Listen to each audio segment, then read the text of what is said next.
A valid question always is where investor sentiment stands, because as I cite over and over and over, Sir John Templeton's legendary line that bull markets are born on pessimism, grow on skepticism, mature on optimism, and die of euphoria is a piece of permanent wisdom. And as we've moved from a world 12 years ago with tremendous fear and pessimism of all things, irregularly forward into a world that at the beginning of this year, as I've said, was beginning to bite onto the early stages of euphoria, the concern about sentiment is a valid one. But in fact, since about March, while we've had a stock market that up until about a month ago was rip-roaring and over the course of the last month has kind of wiggled sideways, we see sentiment actually having backtracked fairly significantly. A lot of the features that were heavily beginning to get a little bit scary have backed off. The huge surge that had occurred and set all-time records in special purpose acquisition funds, which is a sort of a tricky way to do a alternative and initial public offering. The move toward non-fungible tokens, which are these bizarre ways to have something be traded at a very high level, supposedly backed by some form of crypto.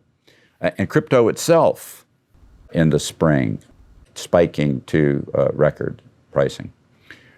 These and other signs, for example, early in the year, surveys from institutional investors showed most institutional investors expecting to see mildly higher prices year ahead. Now, of course, stocks have done much better than that, so they were wrong about that. But now we've seen a world where they actually expect lower prices by the end of the year. And they're almost always wrong, so you should see that as a positive sign. The back off in special purpose acquisition offerings, both in terms of some that blew up and others that were stalled off from regulatory concerns, and in fact, regulatory concerns not just from our government, but also from foreign countries, have led that as well as crypto to become more, if you will, down to earth. All of these are actually signs that sentiment is backed off. John Templeton's line is a good one. But the move from pessimism to a bull market's euphoria is not a straight line, it's a wiggly line. It's a wiggly line a little bit like the stock market's wiggly.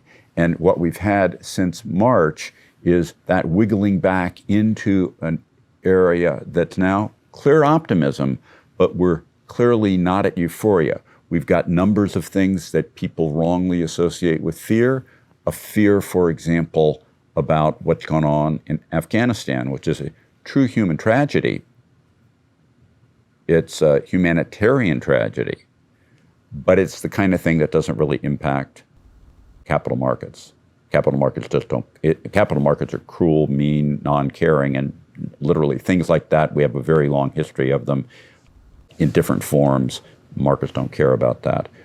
Things like the Delta variant and fears about other future variants of COVID causing slower growth when before people thought we were off to the races in a long boom.